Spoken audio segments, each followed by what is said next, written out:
इसको बंद करवा दो।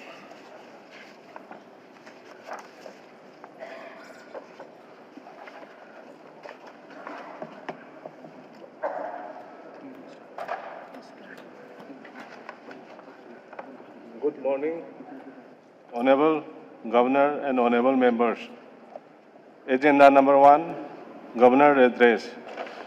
I request Honorable Governor of Manipur to address the House.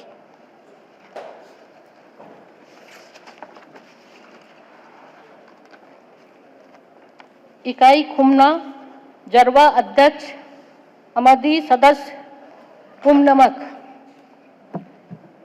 तरानी थोई सुबह मणिपुर विधानसभा की मंगरक सुबह सेशन असीदा आई हकना मयाम पुमना मकपू तरामना ओकचरी म्याम पुमना मकपू लाका दोरीबा चही असीदा हेना मांगजिल थावा ओइरा सनु हाइनाय याइपी पाउजेल पीजरी। माननीय सदस्यगण, मेरी सरकार 3 मई 2023 को शुरू हुई हिंसा के बाद वर्तमान कानून व्यवस्था की स्थिति से संबंधित विभिन्न जटिल मुद्दों के समाधान के लिए चुनौतीपूर्ण परिस्थितियों में अथक प्रयास कर रही है। संघर्ष के दोनों ओर फंसे लोगों का निकास पहले कुछ दिनों के भीतर युद्ध स्तर पर किया गया। मणिपुर राज्य परिवहन सेवाओं ने मई 2023 के महीने में अस्थिर स्थिति के दौरान 4000 से अधिक छात्रों और फंसे हुए नागरिकों को सुरक्षित स्थानों पर पहुंचाया। फ्लैग मार्च और क्षेत्र प्रभुत्व बार बार किया गया। चुनौतियों से प्रभावी ढंग से निपटने के लिए स्थानीय परिस्थितियों का ध्यान में रखते हुए राज्य भर में कर्फ्यू में छूट बढ़ाई जा रही है। मोबाइल इंटरनेट प्रतिबंध के दौरान आम लोगों और मीडिया कर्मियों को इंटरनेट सेवाएं देने के लिए उपयुक्त स्थानों पर इंटरनेट सुविधाएं उपलब्ध कराई गई। मेरी सरकार ने सुरक्षा सलाहकार, नए मुख्य सचिव और डीजीपी की नियुक्ति की। हिंसा से प्रभावित विभिन्न स्थलों का दौरा करने और जनता को होने वाली कठिनाइयों को कम करने के लिए उठाए गए कदमों का आकलन करने के लिए विधानसभा के 6 सदस्यों वाली एक संकट प्रबंधन समिति का गठन किया गया था। राज्य में प्रभुत्व, स्वच्छता और कानून व्यवस्था की स्थिति को बनाए रखने में सहायता के लिए राज्य सुरक्षा बलों, केंद्रीय सशस्त्र पुलिस बल की 198 कंपनियां और सेना की 140 कॉलम को तैयार किया गया। स्थिर और मोबाइल गश्त के माध्यम से संवेदनशील गांवों के किनारों में राज्य और केंद्रीय बलों को संयुक्त रूप से तैनात किया गया। सेना और असम राइफल्स की कॉलम के साथ नागरिक पुलिस और केंद्रीय सशस्त्र बल पुलिस बलों की संयुक्त टीमों को सभी हॉट स्पॉट पर समन्वय रूप से तैनात किया गया। दोनों समुदाय के बीच झड़पों को रोकने के लिए महत्वपूर्ण स्थानों पर पिकेट स्थापित किए गए हैं। उपायुक्तों की अध्यक्षता में जिला स्तरीय समन्वय समिति भी गठित की गई है। उपद्रवियों द्वारा छीने गए हथियारों और गोला बारूद की ऑडिट और उनकी बरामदगी के लिए एक समिति भी गठित की गई थी। छीने गए हथियारों की बरामदी के लिए खुफिया आधारित कार्रवाई करते रहे। अतिरिक्त सुरक्षा बलों की तैनाती के साथ सभी असुरक्षित हथियार कोटे को मजबूत किया गया। पहाड़ी और घाटी दोनों जगहों पर मोबाइल चेक पोस्ट और नाके स्थापित किए गए और रात की गतिविधियों की रैंडम जांच की जाती है। यह बहुत दुर्भाग्यपूर्ण है कि हिंसा के कारण 219 लोगों की जान चली गई। जिन परिवारों ने अपने परिजनों को खोया है, उनके प्रति मेरी सरकार की गहरी संवेदना है। उचित सत्यापन के बाद प्रभावित परिवारों को 10 लाख रुपए की अनुग्रह राशि वितरित की जा रही है। पीड़ितों के शव उनके परिजनों को सौंप दिए गए हैं और अंतिम संस्कार कर दिया गया है। मेरी सरकार राज्य भर में राहत कार्यों के लिए सभी प्रयास कर रही है। मुख्य सचिव आवश्यक आपूर्ति, राहत एवं पुनर्वास तथा मुआवजे से संबंधित मामलों पर नियमित रूप से समीक्षा बैठकें ले रहे हैं। विस्थापित बच्चों और युवा वयस्कों की शिक्षा पर विशेष ध्यान दिया गया। मेरी सरकार राज्य में सामान्य स्थिति बहाल करने के लिए और बिना किसी भेदभाव के अथक प्रयास कर रही है। यह सुनिश्चित करने का प्रयास कर रही है कि परिवारों का जल्द से जल्द पुनर्वास हो। विस्थापितों की कपड़े आदि जरूरत को पूरा करने के लिए अब तक प्रत्येक विस्थापितों को 1000 रुपये 2 बार वितरित किए जा चुके हैं और तीसरी बार भी वितरण शुरू हो चुका है। अब तक गृह मंत्रालय के आश्वासन और अनुमोदन से मेरी सरकार ने राहत कार्यों के विभिन्न पहलुओं के लिए लगभग 200 करोड़ रुपए खर्च किए हैं। प्रतिपूर्ति की मांग की जा रही है। संवेदनशील क्षेत्रों और इलाकों में सुरक्षा बलों की तैनाती से कानून व्यवस्था की स्थिति में धीरे धीरे सुधार हो रहा है। आगे के विनाश या अतिक्रमण को रोकने के लिए संवेदनशील स्थानों पर चिन्हित धार्मिक इमारतों और विस्थापित व्यक्तियों की संपत्ति पर समन्वित सुरक्षा कवरेज प्रदान किया जाता है। विस्थापितों लोगों को फिर से बसाने की लगातार कोशिश की जा रही है। राहत शिविरों में रहने वाले परिवार के लिए फ्री फैब्रिकेट घर बनाए गए हैं। मेरी सरकार ने हिंसा के कारण क्षतिग्रस्त या नष्ट हो गए स्थायी घरों के निर्माण और मरम्मत के लिए भी एक योजना बनाई है। अब तक जिला द्वारा क्षति आकलन का बुनियादी विश्लेषण पूरा कर लिया गया है। माननीय सदस्यगण, मौजूदा कानून व्यवस्था की स्थिति के कारण राज्य के कई किसान खरीफ मौसम 2023 के दौरान धान की खेती नहीं कर पाए थे। उनके नुकसान की भरपाई के लिए भारत सरकार ने 38.60 करोड़ रुपए की राशि स्वीकृत की है, जो 2500 IRB कर्मियों के सुरक्षा घेरे के साथ सीमांत क्षेत्रों में कृषि गतिविधियां पूरी की गई। मेरी सरकार आवश्यक वस्तुओं की आपूर्ति पर कड़ी नजर रख रही है और कीमतों को नियंत्रण में रखने का प्रयास कर रही है। आवश्यक वस्तुओं की आपूर्ति श्रृंखला को मजबूत करने के लिए मणिपुर के इतिहास में पहली बार खोंगसांग रेलवे स्टेशन पर माल ढुलाई परिचालन 24 जुलाई 2023 से शुरू कर दिया गया है।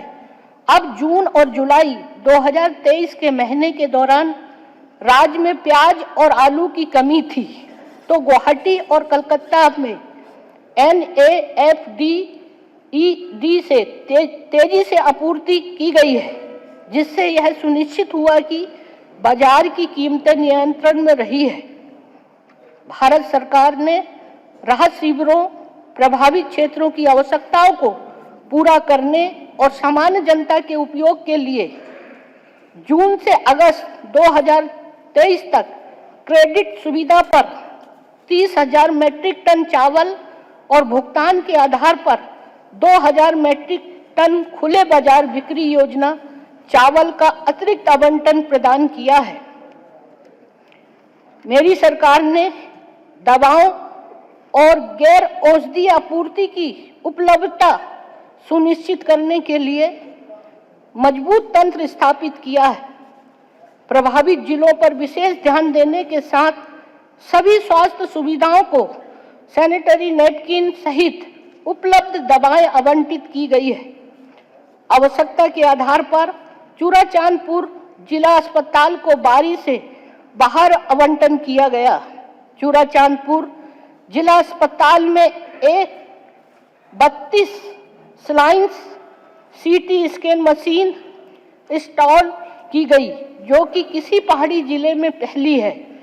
स्वास्थ्य एवं परिवार कल्याण मंत्रालय द्वारा प्रतिनियुक्ति 14 विशेषज्ञ डॉक्टरों को पहाड़ी जिलों के जिला अस्पताल में तैनात डॉक्टरों के अलावा पहाड़ी जिलों के मुख्य चिकित्सा अधिकारी से जोड़ा गया है।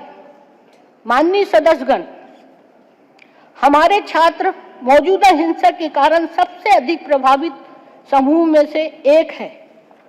राहत केंद्रों में रहने वाले छात्रों को बिना किसी अतिरिक्त लागत के नजदीकी स्कूल से जोड़ा गया।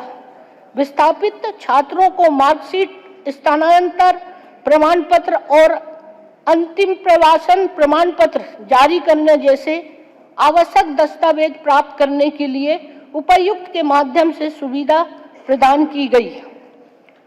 सभी जिलों के छात्रों और उम्मीदवारों की भागीदारी सुनिश्चित करने के लिए परीक्षाएं उचित लचीलेपन के साथ आयोजित की गई। कॉलेज के छात्रों को अपने आसपास के किसी भी मणिपुर विश्वविद्यालय कॉलेज में कक्षाओं में भाग लेने और विश्वविद्यालय परीक्षा देने या ऑनलाइन कक्षाओं में भाग लेने का विकल्प दिया गया है। सरकारी और सरकारी सहायता प्राप्त कॉलेजों में स्नातक कार्यक्रम के लिए विस्थापित छात्रों के लिए प्रवेश शुल्क में छूट दी गई। माननीय सदस्यगण, विस्थापित छात्रों को अपनी पढ़ाई फिर से शुरू करने में सक्षम बनाने के लिए मुख्यमंत्री कॉलेज छात्र पुनर्वास योजना 2023 शुरू की गई थी।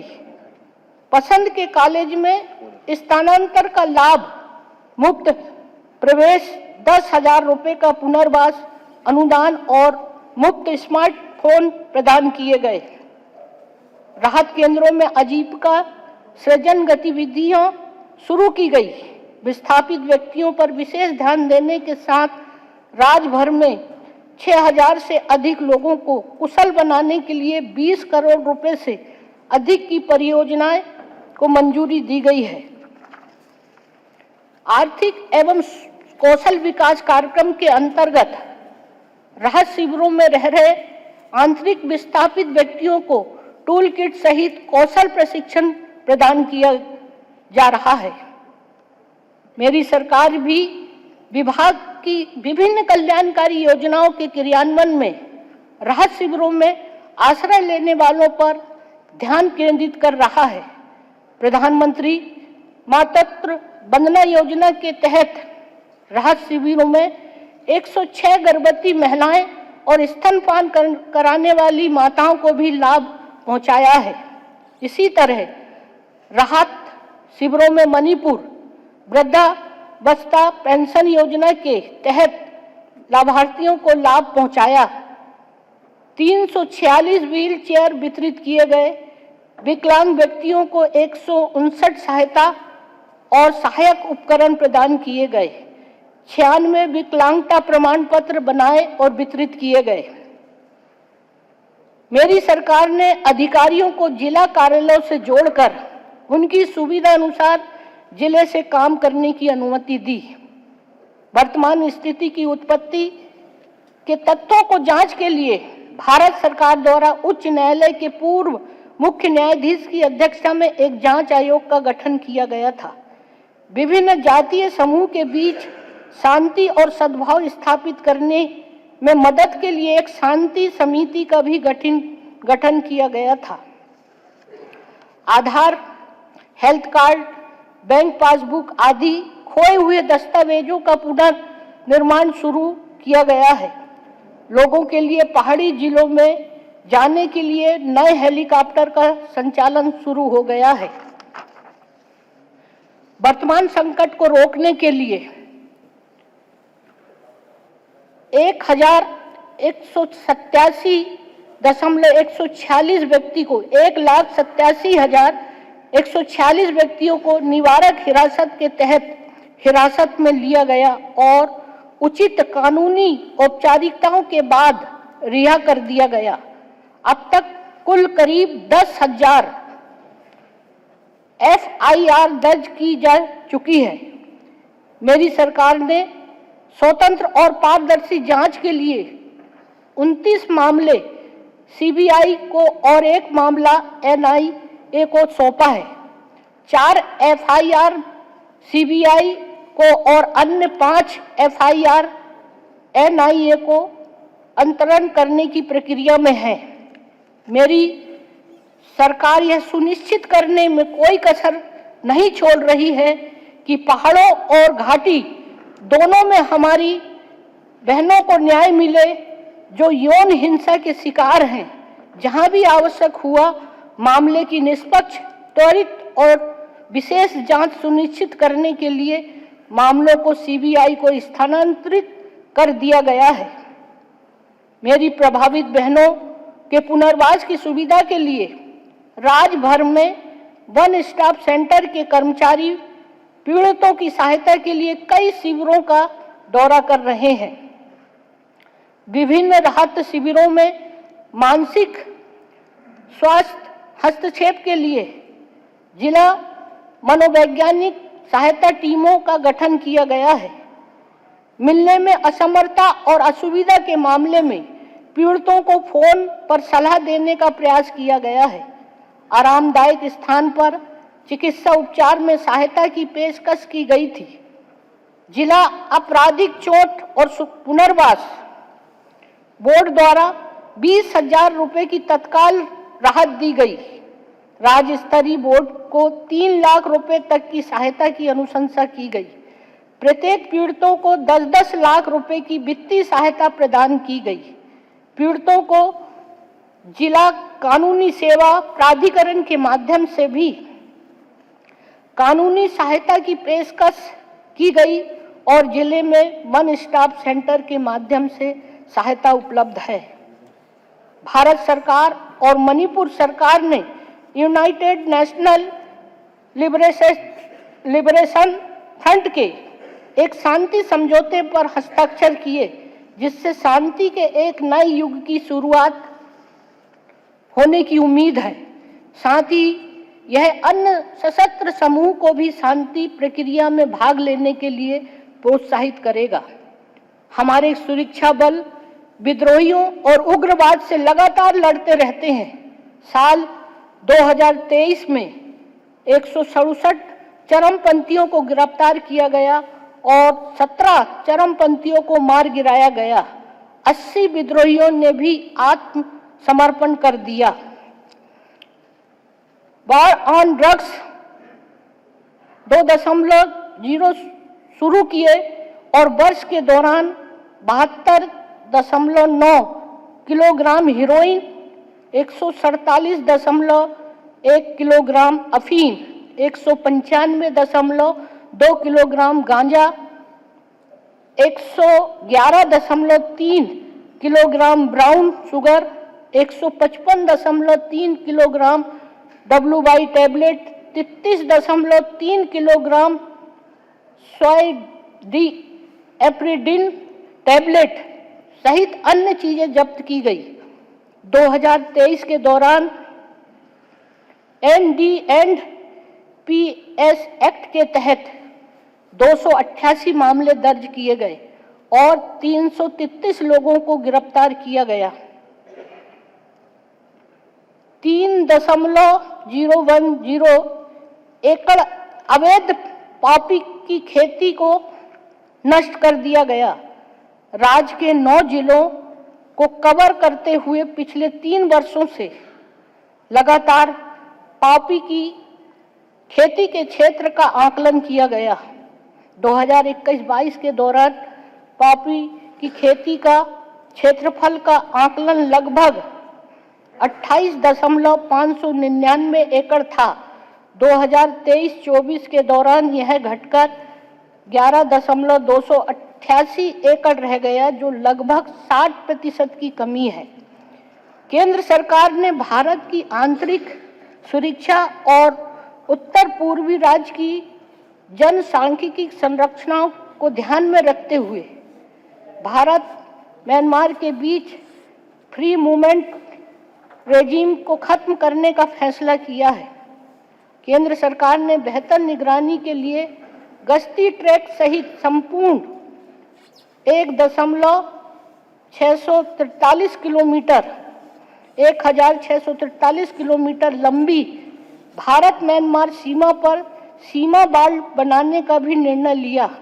मोरह में 10 किलोमीटर की दूरी पर पहले ही बाड़ लगाई जा चुकी है और मणिपुर में लगभग 20 किलोमीटर के क्षेत्र में बाड़ लगाने के कार्यों को भी गृह मंत्रालय द्वारा मंजूरी दे दी गई है। बकायेदारों की पहचान करने के लिए ILP फेशियल रिकॉग्निशन सिस्टम को इम्फाल हवाई अड्डे और जिरीबाम में शामिल और स्थापित किया गया, जिसमें इम्फाल में 2 मोबाइल यूनिट भी शामिल है। FRS का विस्तार राज्य के सभी ILP काउंटरों तक किया जाएगा। मणिपुर राज्य जनसंख्या आयोग को क्रियाशील बनाया गया है। वर्ष के दौरान पहली बार मैथई मयक लिपि में अंग्रेजी मणिपुरी में भारत के संविधान का एक दुभाषी संस्करण लाया गया है। 3 मिलियन लोगों वाले राज्य के लिए हमारे पास 4 चिकित्सा संस्थान हैं, जो राज्य को उत्तर पूर्वी राज्यों में प्रति व्यक्ति स्वास्थ्य पेशेवरों का सबसे बड़ा उत्पादक बनने में मदद कर रहे हैं। चीफ मिनिस्टर जी हक्सेल जी टेंगबांग के तहत 2023 में 56,071 लाभार्थियों को 56,071 लाभार्थियों को सम्मिलित करते हुए 17,628 परिवारों को नामांकित किया गया था, जिसमें से 52,657 लाभार्थियों का इलाज किया गया, जिस पर लगभग 69 करोड़ रुपए का खर्च किया गया। राज्य सरकार पर योजना की वित्तीय देनदारियों को कम करने के लिए लगभग 4,61,000 व्यक्तियों को, जो लगभग 1,21,000 परिवारों को PMJAY में स्थानांतरित कर दिया गया है। इसी प्रकार PMJAY के तहत 2023 के अप्रैल से दिसंबर की अवधि के दौरान 27,708 लाभार्थियों को कवर करते हुए 10,663 परिवारों को नामांकित किया गया था और 29,193 लाभार्थियों को 38.55 करोड़ रुपए की उपचार राशि प्रदान की गई थी।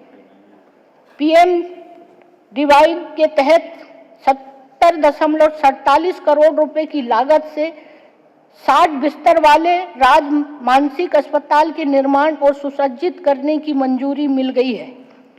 चीफ मिनिस्टर जी मिटकी लैंड योजना के तहत इस वित्तीय वर्ष में 4,000 से अधिक मोतियाबिंद सर्जरी की गई और 4,766 मुफ्त चश्मे वितरित किए गए। इसके अलावा मणिपुर स्टेट आई बैंक का उद्घाटन किया गया और पहली नेत्र प्रत्यारोपण सर्जरी 18 जनवरी 2024 को की गई। नेशनल फ्री डायग्नोस्टिक इनिशिएटिव के तहत अब 85 स्वास्थ्य सुविधाओं पर कुल 133 निदान परीक्षण निःशुल्क उपलब्ध है। आयुष चिकित्सा प्रणाली को लोकप्रिय बनाने के लिए भारत सरकार ने राज्य के लिए 10 बिस्तरों वाले एकीकृत आयुष अस्पताल की 7 इकाइयों और 15 आयुष औषधालय की स्थापना को मंजूरी दे दी है। JNIMS में मृत रेनेलल ऑर्गेनिक को पुनः प्राप्त करने के लिए 2 ऑपरेशन सफलतापूर्वक किए गए, जो पूरे उत्तर पूर्व क्षेत्र में पहला था। JNIMS ने 37 रेनेलल का सफलतापूर्वक प्रत्यारोपण किया है। राज्य में पहली बार टोटल घुटना रिसेप्टमेंट के लिए रिवीजन सर्जरी भी JNIMS में की गई। वित्त और योजना वित्तीय वर्ष 2023-24 राज्य के लिए कठिन वर्ष रहा, जिसमें चल रही अशांति ने राज्य की अर्थव्यवस्था पर भारी असर डाला है। अब तक के स्वयं के कर और गैर कर संग्रह के रुझान को देखते हुए राज्य को चालू वित्तीय वर्ष के दौरान 800 करोड़ रुपए तक के वित्तीय संसाधनों का नुकसान हो सकता है। इससे राज्य की बजटीय संसाधन उपलब्धता पर बड़ा प्रभाव पड़ा है। राज्य के लोगों के कल्याण को बढ़ावा देने के प्रति मेरी सरकार की प्रतिबद्धता के अनुरूप सामाजिक क्षेत्र में व्यय 2016-17 में 2,468 करोड़ रुपए से बढ़कर 2022-23 में 5,793 करोड़ रुपए हो गया। बुनियादी ढांचे की क्षमता में निवेश का वास्तविक सकारात्मक आर्थिक उत्पादन और अवसरों से सीधा संबंध है। इस अवधि के दौरान पूंजीगत परिव्यय का व्यय 1,493 करोड़ रुपए से बढ़कर 3,424 करोड़ रुपए हो गया है। केंद्र प्रायोजित योजनाओं के तहत केंद्र से प्राप्त अनुदान वित्तीय वर्ष 2016-17 में 2,443 करोड़ रुपए से बढ़कर वित्तीय वर्ष 2022-23 में 4,384 करोड़ रुपए हो गया है। इस अवधि में राज्य के अपने संसाधनों में 10% वार्षिक की दर से बहुत अच्छी वृद्धि दर्ज की गई है। नकली शराब के सेवन के कारण होने वाली मौतों को रोकने, अनियमित बिक्री पर रोक लगाने की आवश्यकता और राज्य के महत्वपूर्ण वित्तीय संसाधनों को नुकसान को रोकने के उद्देश्य से राज्य के कुछ क्षेत्रों से मणिपुर शराब निषेध अधिनियम को हटा दिया गया है। खुदरा और थोक संचालन के लिए मणिपुर राज्य पेय पदार्थ निगम लिमिटेड की स्थापना की जा रही है। शहरी दुकानधारकों के लिए ऑनलाइन वृत्ति कर नामांकन अभियान चलाया गया, जिसके परिणाम स्वरूप केवल 3 महीनों में ऑनलाइन नामांकन फॉर्म 3,926 से 19,801 तक बढ़ गया है।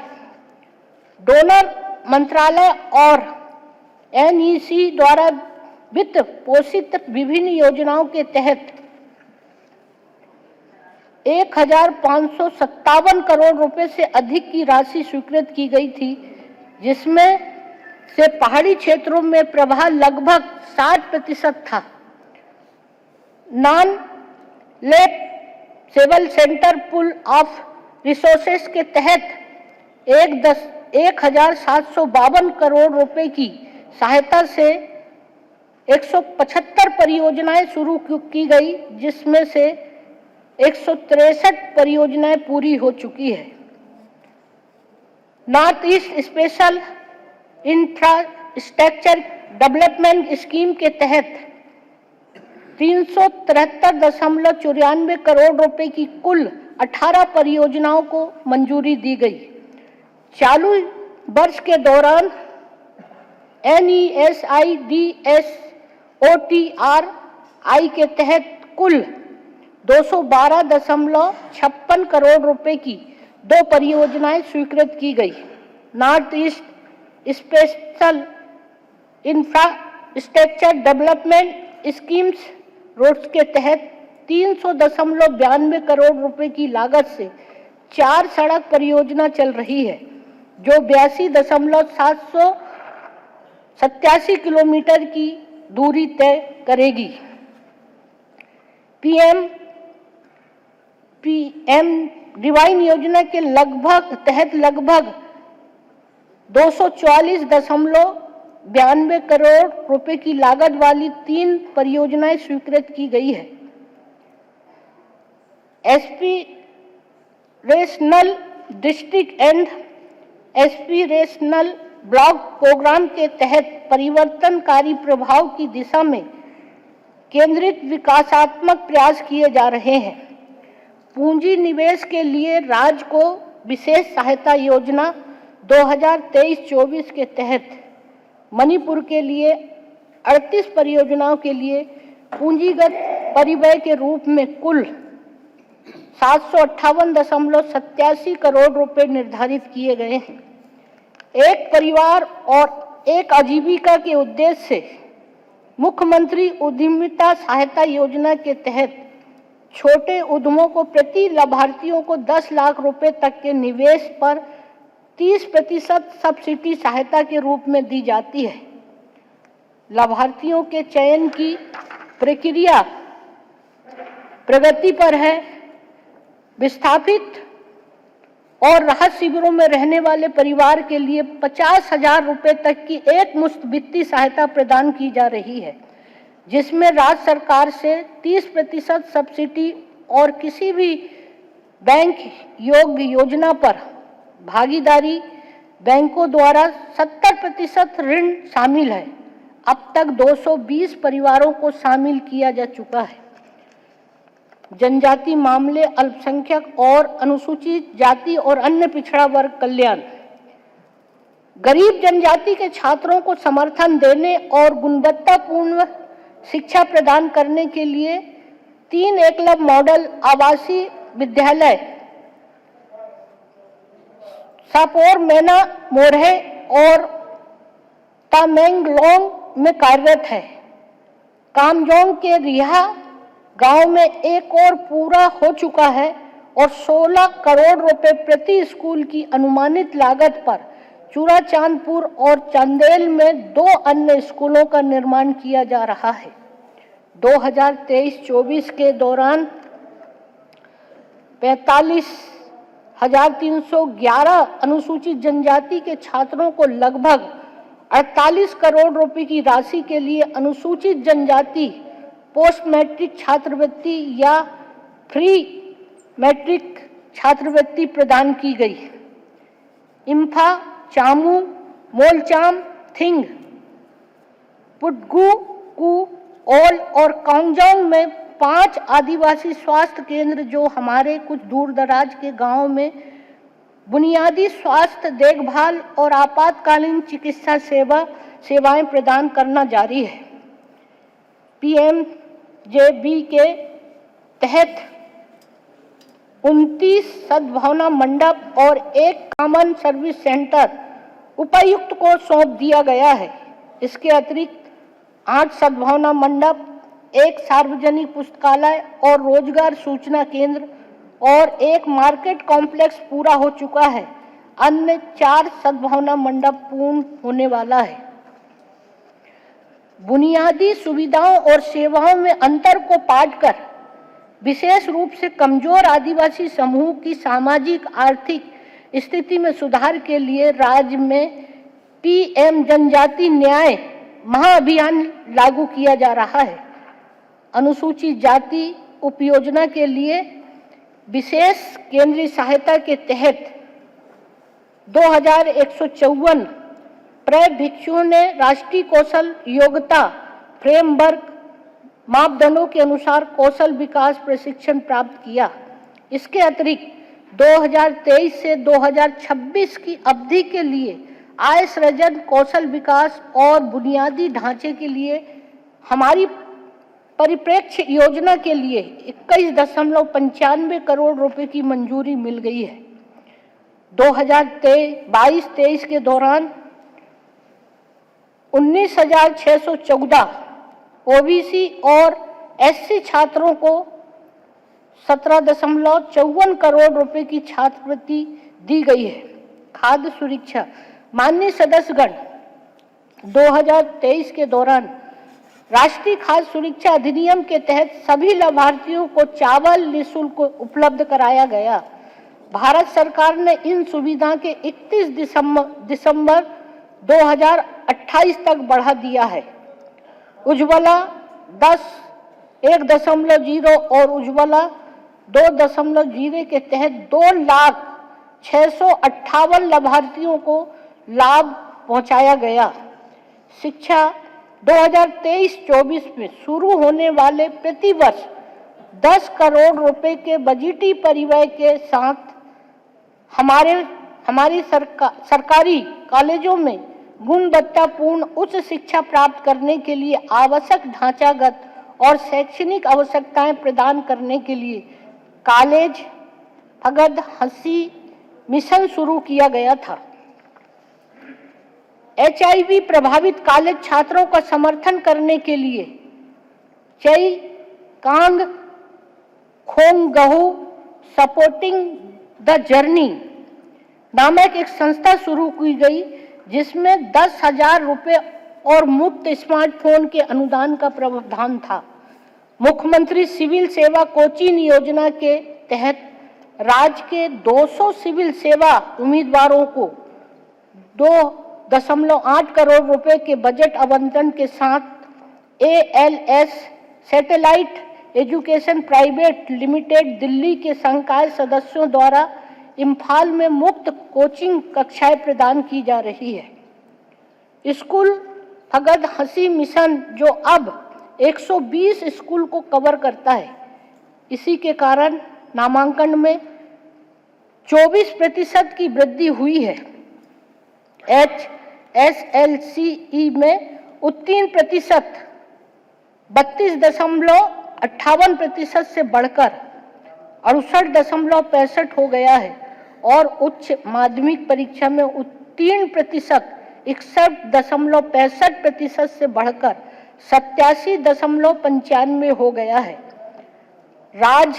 देश के सभी राज्यों के बीच माध्यमिक स्तर पर सबसे कम ड्रॉप आउट दर हासिल करने में सक्षम रहा। वर्ष 2023 के लिए कला और वाणिज्य धाराओं के लिए counselling of year higher secondary education Manipur द्वारा आयोजित हायर सेकेंडरी परीक्षा में प्रथम स्थान प्राप्त करने वाले TG हायर सेकेंडरी सरकारी स्कूल से थे। राष्ट्रीय उपलब्धि सर्वेक्षण में सभी वर्गों में राज्य का औसत प्रदर्शन पर राष्ट्रीय औसत से अधिक था। वो सेम द्वारा आयोजित 10वीं कक्षा की परीक्षा 2023 के लिए 82.82% का उत्तीर्ण प्रतिशत मणिपुर के इतिहास में सबसे अधिक रहा है। गुणवत्तापूर्ण शिक्षा, सार्वभौमिक तथा पहुंच सुनिश्चित करने और वंचित छात्रों तक पहुंच सुनिश्चित करने के लिए मणिपुर के लिए DDPME विद्या के तहत 10 चैनल आवंटित किए गए हैं। इन चैनलों को समावेशी शिक्षा को बढ़ावा देने के लिए मणिपुर भाषा में स्थानीय केबल नेटवर्क के माध्यम से प्रसारित किया जा रहा है। विद्युत क्षेत्र में मेरी सरकार राज्य के शहरी क्षेत्रों में 24/7 बिजली आपूर्ति और ग्रामीण क्षेत्रों में प्रतिदिन लगभग 23 घंटे बिजली आपूर्ति प्रदान करने के लिए प्रतिबद्ध है। AT&C घाटा को कम करने के लिए कुल 4.85 लाख उपभोक्ताओं को फ्री पेड ऊर्जा मीटर लगाए गए हैं। सभी 11 kV फीडरों, वितरणों, ट्रांसफार्मरों और उपभोक्ताओं की स्मार्ट मॉनिटरिंग भी मुख्य ध्यान आकर्षण क्षेत्र में से एक है। बुनियादी ढांचे के कार्यों के लिए लगभग 365 करोड़ रुपए की राशि के कार्य आवंटित किए गए हैं। मेरी सरकार ने लगभग 18.61 मेगावाट की कुल संचयी स्थापित क्षमता के साथ नवीनीकरणीय ऊर्जा क्षेत्र में भी काफी प्रगति की है। राज्य में नवीनीकरणीय ऊर्जा क्षमता में उल्लेखनीय वृद्धि करने के लिए मेरी सरकार ने थोबाल मल्टीपर्पज प्रोजेक्ट रिजर्वायर में 5 मेगावाट का floating solar PV power plant और पावर सब स्टेशनों के पास 50 मेगावाट के 2 सोलर पीवी पावर प्रोजेक्ट स्थापित करने के प्रस्ताव पर सक्रिय रूप से काम कर रही है। सभी जिलों में प्रमुख और महत्वपूर्ण स्थानों पर एलईडी सोलर स्ट्रीट लाइटिंग प्रणाली के 19,550 सेट इंस्टॉल किए गए। मई 2024 तक 1 मेगावाट के लक्ष्य के साथ आवासीय क्षेत्रों में rooftop solar PV power plant install किए जा रहे हैं। कृषि और संबद्ध गतिविधि एवं प्राकृतिक संसाधन। पानी की कमी के कारण धान की 11,594 हेक्टेयर भूमि प्रभावित हुई।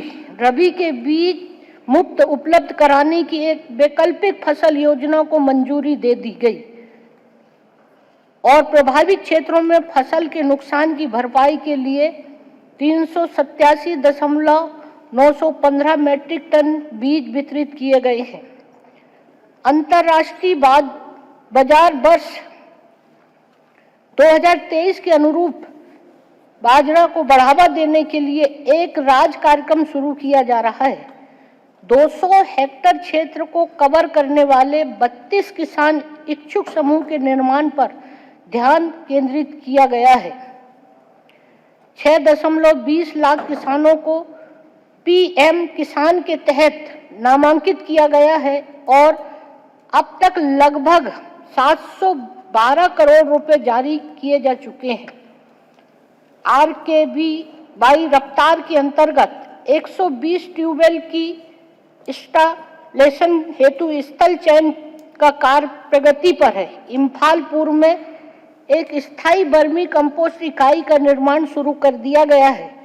50 लोगों की बैठने की क्षमता वाले 11 कृषि बाजार सेट का निर्माण कर रहे हैं। 4,566 किसानों को नेपसेक स्प्रेयर या पावर स्प्रेयर की खरीद के लिए वित्तीय सहायता प्रदान की गई है। PMKSY पर ड्रॉप मोर क्रॉप के तहत 1,666 व्यक्तिगत छोटे और सीमांत किसानों को 1,666 हेक्टेयर में पूरक सिंचाई प्रदान करने के लिए पानी पंप सेट के साथ स्प्रिंग सेट की खरीद के लिए वित्तीय सहायता प्रदान की गई थी। 444 जल संचयन संरचनाओं के निर्माण और 311 पाइप और फ्री कास्ट वितरण के लिए 755 किसानों को वित्तीय सहायता प्रदान की गई, जिससे 533 हेक्टेयर क्षेत्र के लिए सिंचाई क्षमता पैदा हुई है। 7,500 मुद्रा स्वास्थ्य कार्ड 7,500 मुद्रा स्वास्थ्य कार्ड वितरित किए गए। 5,560 हेक्टेयर क्षेत्र में सूक्ष्म पोषक तत्व को बढ़ावा देना शुरू किया गया है। प्रधानमंत्री फसल बीमा योजना के तहत खरीफ 2023 के दौरान 4,588 किसानों को कवर करते हुए लगभग 3,599 हेक्टेयर क्षेत्र को नामांकित किया गया था। रबी 2023-24 में लगभग 434 हेक्टेयर क्षेत्र के लिए 496 किसानों को नामांकित किया गया था। सब मिशन ऑन एग्रीकल्चर मेकानाइजेशन के तहत 1,718 व्यक्तिगत किसानों को फार्म मशीनरी और उपकरण की खरीदी के लिए और 82 समूह को establishment of farm machinery, bank and custom hiring service centre के लिए वित्तीय सहायता प्रदान की गई थी। इसके अलावा 120 व्यक्तिगत किसानों को mini rice mill, mini power tiller, mini rice planter और ट्रैक्टर की खरीदी के लिए वित्तीय सहायता प्रदान की गई।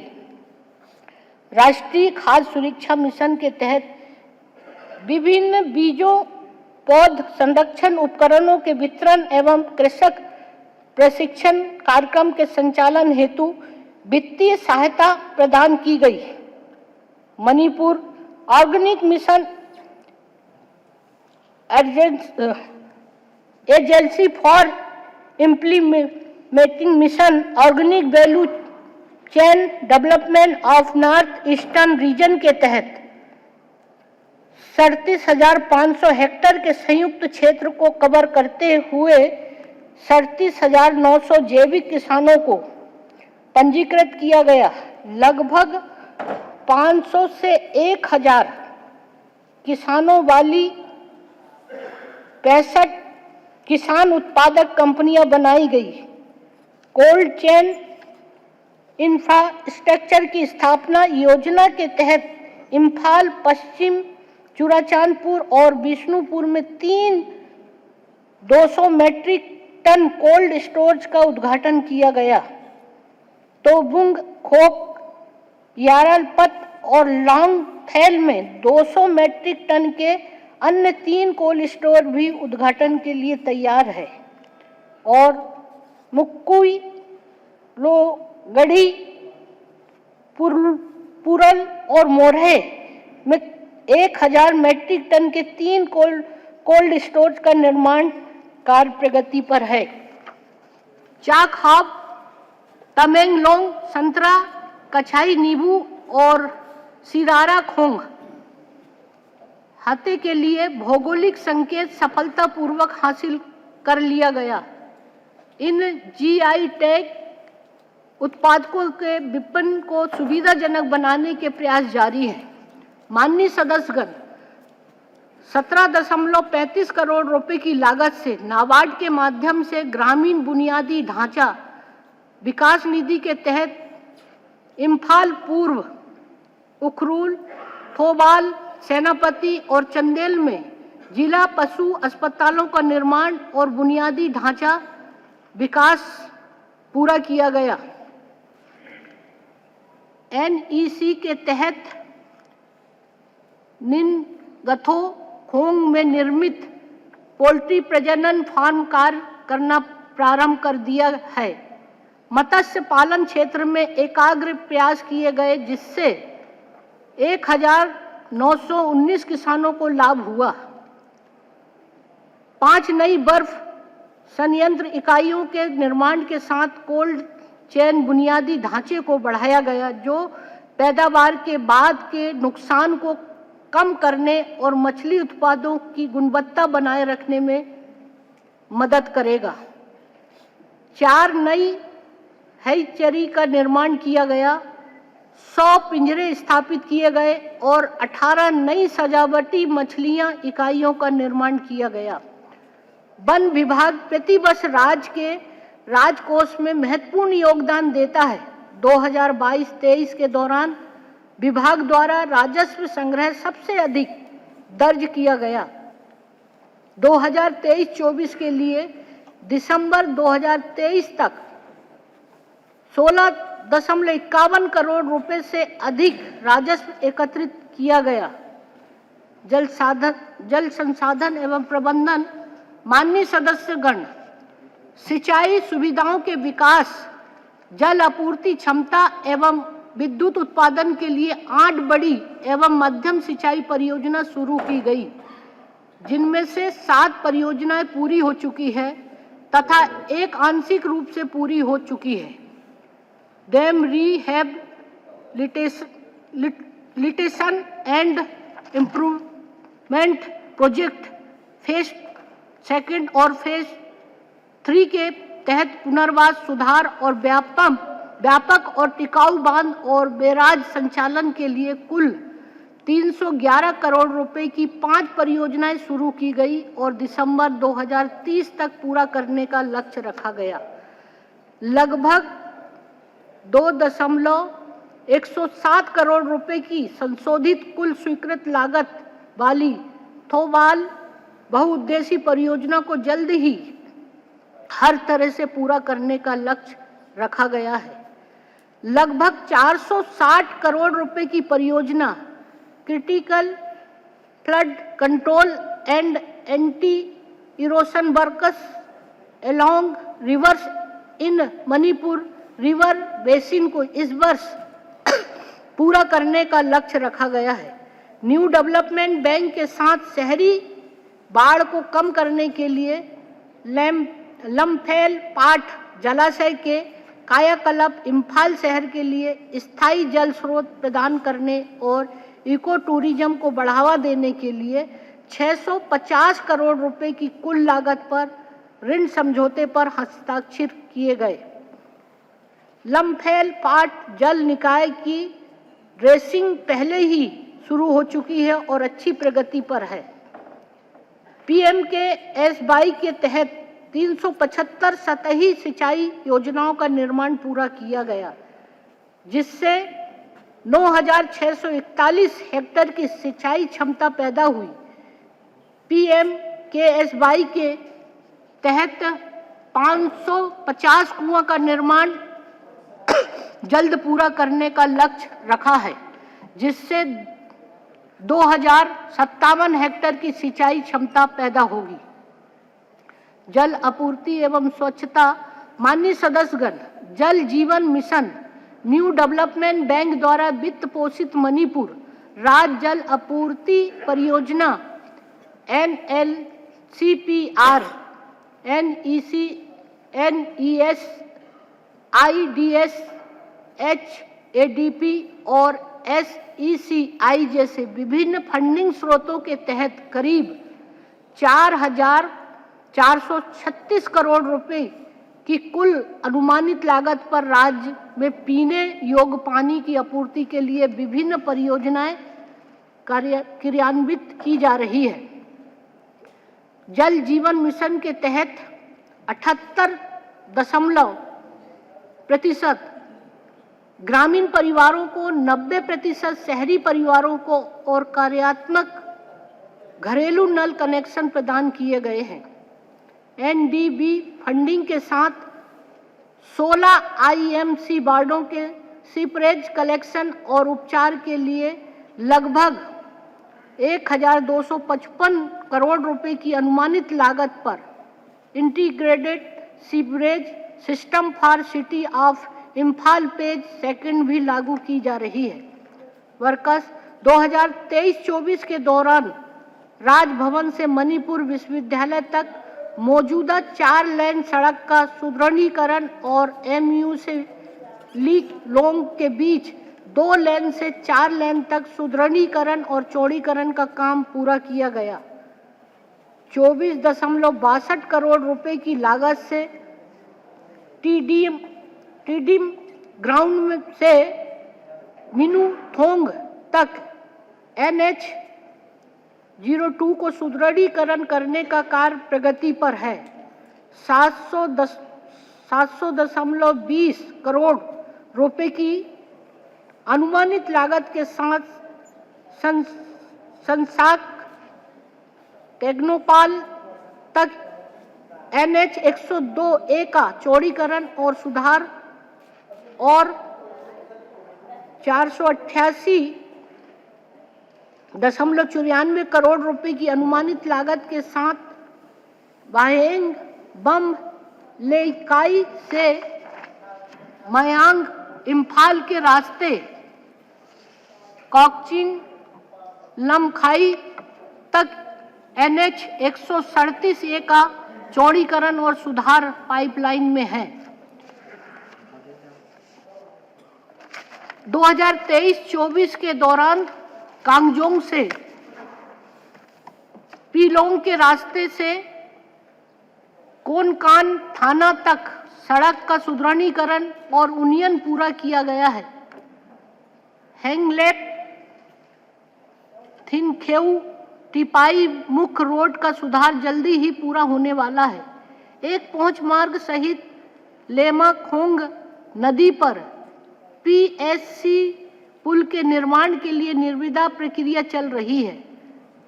तादुबी को चोबाई नामे खूनो और माऊ पुंगडंग से जोड़ने वाली सड़क के सुधार के लिए काम सौंपा गया है।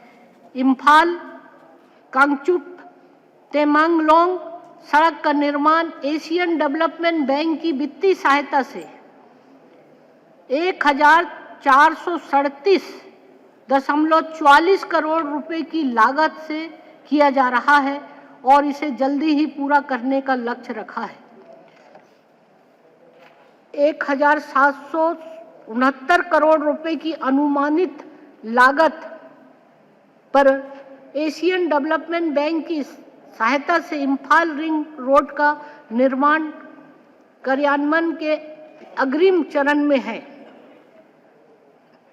2819 करोड़ रुपए की अनुमानित लागत के लिए कंक्रीट लाइन वाली नालियों सहित रिजिड पेवमेंट के साथ इम्फाल शहर के भीतर सड़कों का सुधार 2024 की दूसरी तिमाही तक कार्यान्वयन के लिए लक्षित है। परिवहन 2018 में शुरू होने के बाद से मणिपुर हेली सर्विस नंबर 31,000 से अधिक यात्रियों को हेलीकॉप्टर सेवा प्रदान की है, जबकि यह 2,500 से अधिक घंटों की उड़ान के साथ राज्य के विभिन्न हिस्सों में आपातकालीन राहत बचाव अभियान और चिकित्सा आपातकालीन निकासी भी कर रहा है। योजना के तहत इम्फाल को चूड़ाचांदपुर, आइजोल, लाई रोचिंग और दीमापुर से जोड़ने वाले नए मार्ग रियायती दर पर जोड़े गए हैं। इसी योजना के तहत पर्वतीय जिलों में जाने वाले लोगों की सेवाओं के विस्तार के लिए गृह मंत्रालय द्वारा अतिरिक्त हेलीकॉप्टर की मंजूरी दी गई है। इसके अलावा इम्फाल और उखरूल के बीच एक नए मार्ग को भी मंजूरी दी गई है। क्षेत्रीय कनेक्टिविटी योजना उड़ान 2.0 योजना के तहत जिरीबाम, मोरह, परबुंग, थानलोंग और तमेंगलोंग में 5 हेलीपोर्ट का निर्माण विकास के विभिन्न चरणों में है। माननीय सदस्यगण, मणिपुर में रेलवे परियोजना एक राष्ट्रीय परियोजना है। तुपुल से इम्फाल तक की परियोजना का चौथा चरण जल्दी ही पूरा करने का लक्ष्य रखा है। चरण 3 के तहत भूस्खलन से नष्ट हुए खोंगसांग से तुपुल तक के घटकों का निर्माण फिर से शुरू किया जाएगा। इम्फाल पूर्व में स्थित institute of driver training and research centre के पूरा होने के साथ मणिपुर के पास अपना ड्राइविंग ट्रेनिंग सेंटर है। मणिपुर सड़क सुरक्षा नीति 2023 को अधिसूचित किया गया। शहरी नियोजन एवं विकास प्रधानमंत्री आवास योजना शहरी के तहत 55,804 आवासों के निर्माण हेतु लगभग 467 करोड़ रुपए स्वीकृत किए गए। 14,081 आवास पूरे हो चुके हैं। दीनदयाल अंत्योदय योजना राष्ट्रीय शहरी आजीविका मिशन के तहत 3,418 स्व सहायता समूह के तहत 35,064 महिलाओं को सामूहिकृत किया गया। SHG उत्पादकों को अमेज़न और फ्लिपकार्ट जैसे ऑनलाइन पोर्टल के माध्यम से वैश्विक बाजार में पेश किए जा रहा है। 10,734 शहरी गरीबों को प्रशिक्षित और प्रमाणित किया गया, जिनमें से 3,502 को रोजगार दिया गया है और 6,167 स्वरोजगार है। 161 शहरी गरीबों और 103 स्व सहायता समूह को बैंक ऋण में सहायता प्रदान की गई। PM स्वनिधि के तहत 13,130 लाभार्थियों को ऋण वितरित किया गया है। स्वच्छ भारत मिशन 1 के तहत कुल 43,644 व्यक्तिगत घरेलू शौचालय,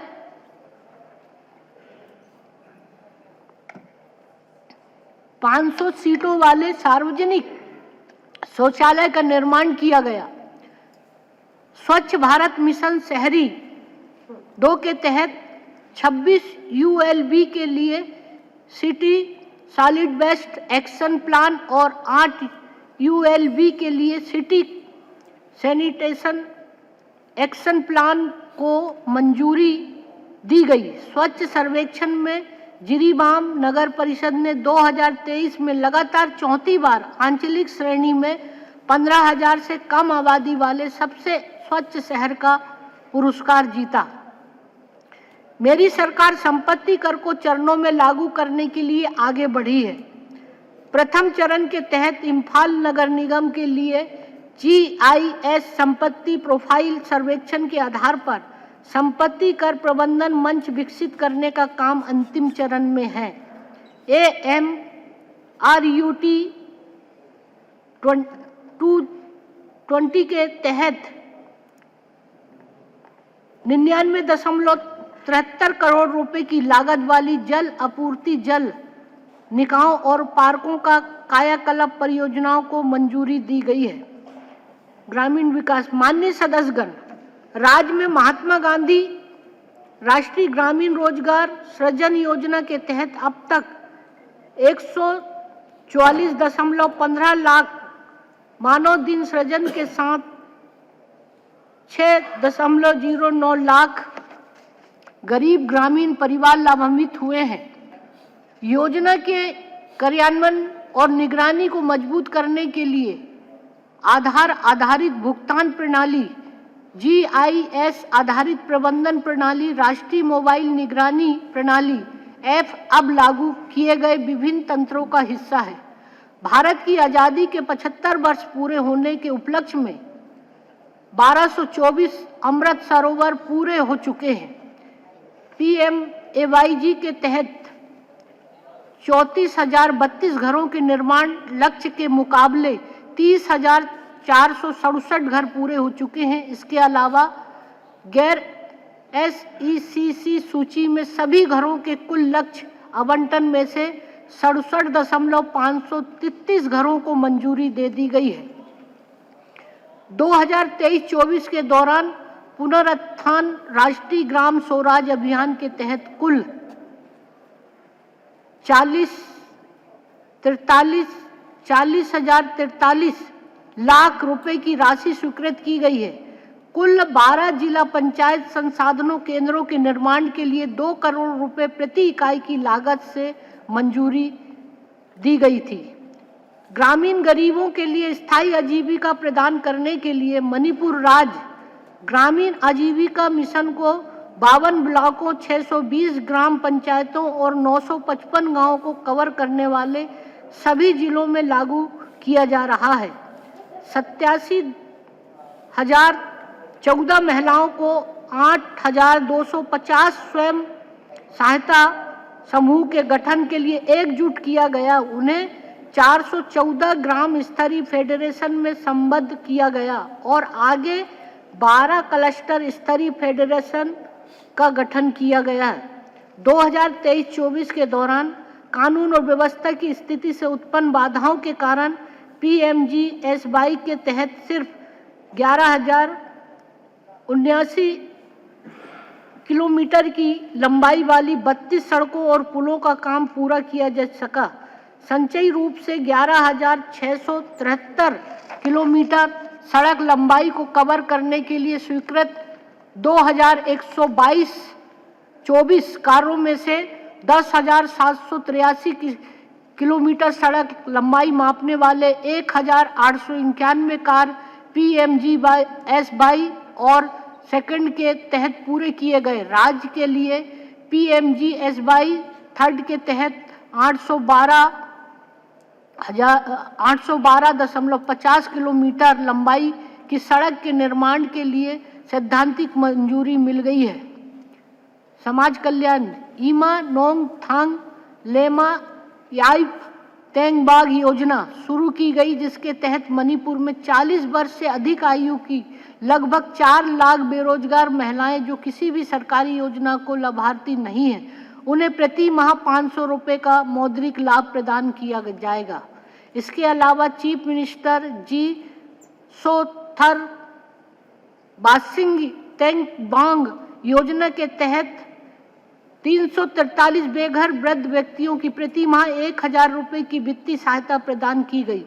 मिशन वात्सल्य के तहत 78 बाल देखभाल संस्थानों द्वारा 2157 से अधिक निराश्रित बच्चों को सहायता प्रदान की जा रही है। वरिष्ठ नागरिकों को संतान द्वारा दुर्व्यवहार से सुरक्षा प्रदान करने के लिए Manipur maintenance and welfare of parents and senior citizen rule 2023 बनाया गया। आयोग के कामकाज को विनियमित करने के लिए मणिपुर राज्य महिला आयोग नियम 2024 तैयार और अधिसूचित किए गए हैं। मणिपुर वक्फ बोर्ड के समुचित कामकाज के लिए अधीनस्थ कानून बनाया जा रहा है।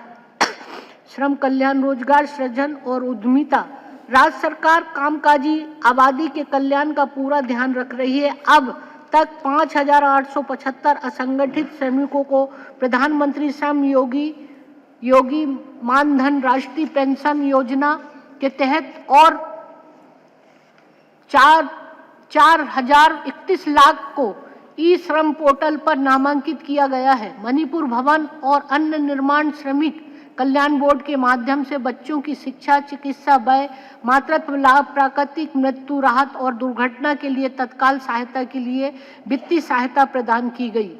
कपड़ा, वाणिज्य और उद्योग पहले से स्थापित 5 औद्योगिक संपदाओं के अलावा सेनापति और इम्फाल पूर्व में नई औद्योगिक संपदाओं की स्थापना को मंजूरी दी गई। Scheme for special assistance to states for capital investment के तहत विष्णुपुर में 13 उरक और चंदेल में सलेम थार के औद्योगिक संपदाओं में 40 अतिरिक्त बुनियादी ढांचा इकाइयों के निर्माण और इम्फाल पश्चिम विष्णुपुर काकचिन की औद्योगिक संपदाओं में 3 अपशिष्ट उपचारों संयंत्रों के निर्माण के लिए 36 करोड़ रुपए स्वीकृत किए गए थे।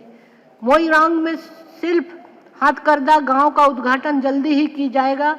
इस परियोजना से मोइरांग में INA के आसपास रहने वाले 30 नाविकों सहित 521 हाथकरघा बुनकरों को लाभ मिलेगा। राष्ट्रीय हाथकरघा विकास कार्यक्रम के तहत ओलंपिक रजत पदक विजेता साईखोम मीराबाई चानू के पैतृक गांव नोंगपोक काकचिंग में 30 करोड़ रुपए की लागत से मेगा क्लस्टर की स्थापना का कार्य प्रगति पर है। माननीय सदस्यगण, यह प्रदेश के लिए भी गौरव की बात है कि श्री मा चिहान सासा को मणिपुर की लोंगपी मिट्टी के बर्तनों और संस्कृति की अनूठी परंपराओं के संरक्षण में उनके प्रयासों की मान्यता के लिए कला श्रेणी में केंद्र सरकार द्वारा पद्मश्री पुरस्कार से सम्मानित किया गया था। भारत सरकार ने हाल ही में पूंजीगत निवेश 2023-24 के लिए राज्यों को विशेष सहायता योजना के तहत नीलकुत्थी इम्फाल में यूनिटी मॉल के निर्माण के लिए 149 करोड़ रुपए की पूंजीगत व्यय की मंजूरी दी है। प्रदेश में कारीगरों एवं शिल्पकारों को सशक्त बनाने के लिए PM विश्वकर्मा योजना क्रियान्वित की जा रही है। पर्यटन क्षेत्र में रेलवे ब्रिज के पास नोने में इको टूरिज्म कॉम्प्लेक्स का विकास पूरा किया गया। टाडुबी, माओ और कांग पोकपी विधानसभा क्षेत्र के लिए इको टूरिज्म डेस्टिनेशन के विकास के लिए तहत परियोजनाओं का उद्घाटन किया गया है।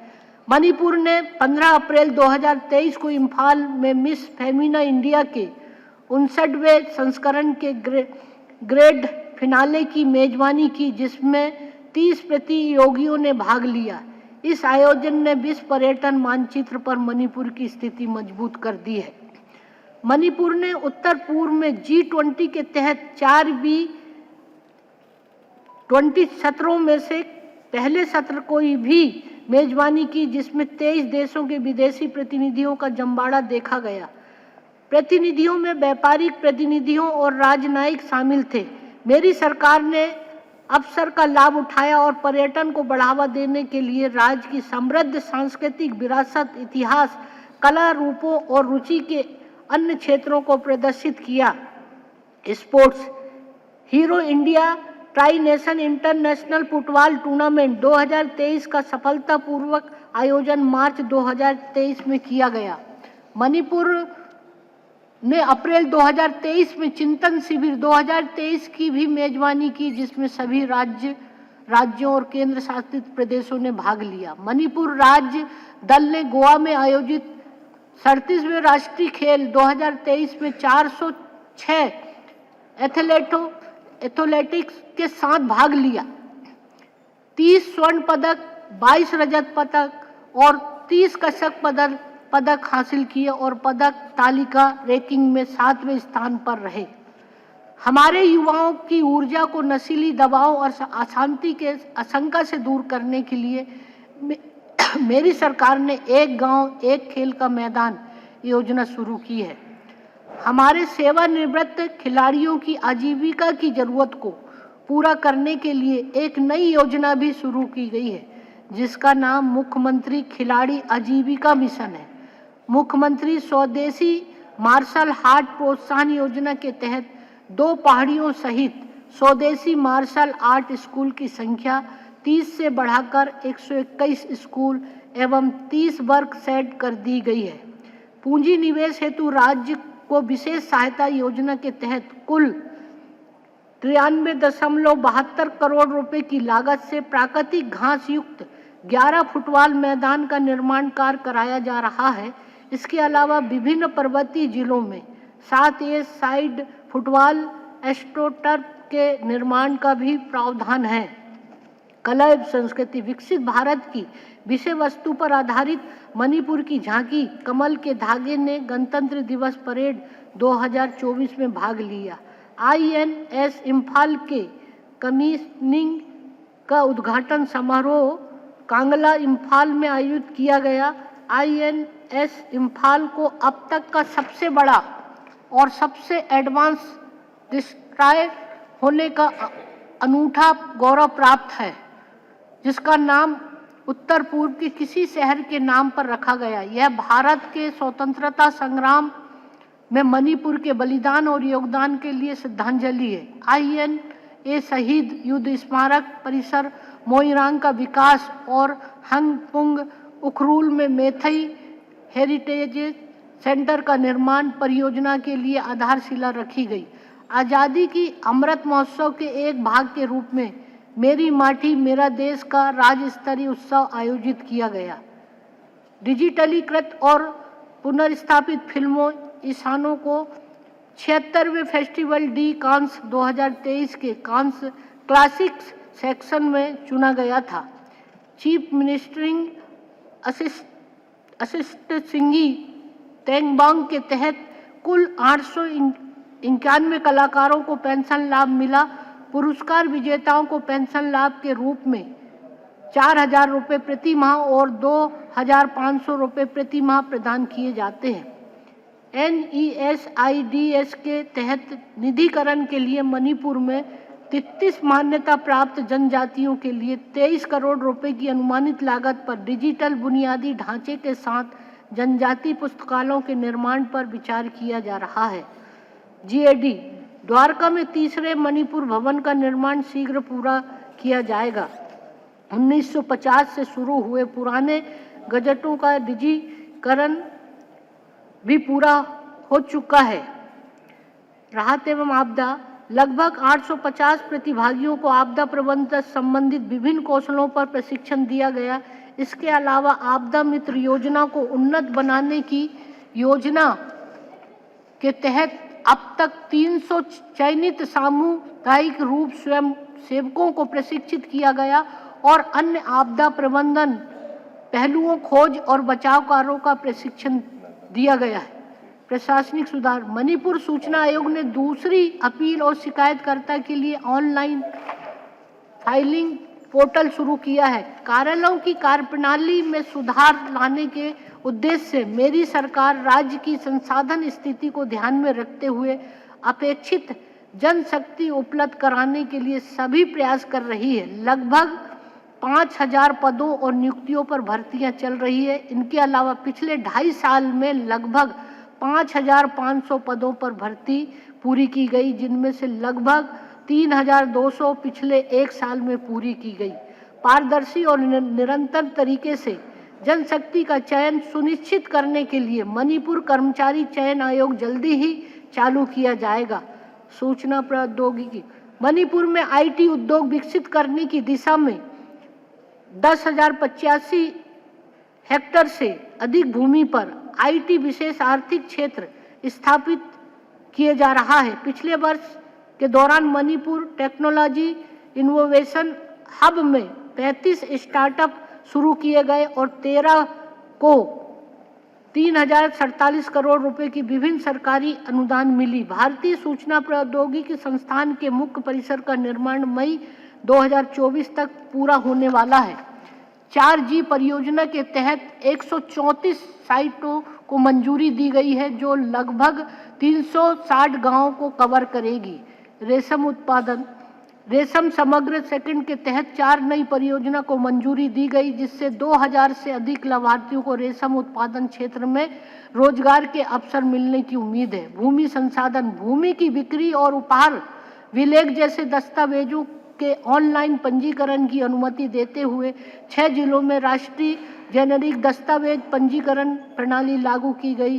गैर न्यायिक स्टाम्प के भुगतान के लिए अधिक प्रामाणिकता, सुरक्षित और अधिक सुविधाजनक तरीका सुनिश्चित करने के लिए मणिपुर में ई स्टाम्पिंग और अपनाया गया है, जिससे राजस्व संग्रह में सुधार होगा। स्वामित्व योजना के तहत 3 जिलों के 200 से अधिक गांव की भूमि संपत्तियों की सटीक मैपिंग के लिए ड्रोन सर्वेक्षण पूरा हो चुका है। भूमि अभिलेखों का डिजिटलीकरण और आधुनिकीकरण अब 507 राजस्व गांव में लागू किया गया है। भूस्वामी को अब एक बटन के लिए क्लिक कर अपना जमाबंदी पट्टा डाउनलोड कर सकते हैं। सर्वेक्षण के तहत क्षेत्रों के लिए भूमि रिकॉर्ड का डिजिटलीकरण की अनुमति देने के लिए सुविधाएं जोड़ी गई है। इसके साथ ही सभी सर्वेक्षण के लिए राजस्व गांव को भूमि रिकॉर्ड का डिजिटलीकरण पूरा हो जाएगा। लोंचा पथा पोर्टल के माध्यम से भू राजस्व का ऑनलाइन भुगतान पायलट आधार पर विष्णुपुर जिले में शुरू किया गया था और इसे बाकी जिलों में भी विस्तारित किया जाएगा, जिससे भू राजस्व के संग्रह की वास्तविक समय पर निगरानी हो सकेगी। मॉडर्न रिकॉर्ड रूम के लिए पोर्टल का विकास पूरा हो चुका है, जो मौजूदा भूमि रिकॉर्ड दस्तावेजों के डिजिटल भंडारण की अनुमति देगा। आवश्यक भौतिक भंडारण सुविधा का निर्माण भी प्रक्रियाधीन है। कोऑपरेशन, मानवीय सदस्यगण मेरी सरकारी सहकारी आंदोलन को बढ़ावा देकर ग्रामीण अर्थव्यवस्था को बढ़ाने पर भी ध्यान केंद्रित कर रही है। 300 प्राथमिक कृषि ऋण समितियों ने केंद्र सरकार द्वारा डिजाइन किए गए मॉडल उप कानून को अपनाया है, जो उन्हें कई गतिविधियों में शामिल होने के सक्षम बनाता है। 232 PSCS को कंप्यूटरीकरण के लिए मंजूरी दे दी गई है। राज्य में इनमें से 145 समितियों को उर्वरक खुदरा विक्रेता के रूप में कार्य करने के लिए लाइसेंस दिया गया है और उन्हें प्रधानमंत्री किसान समृद्धि केंद्रों में अपग्रेड किया जाएगा।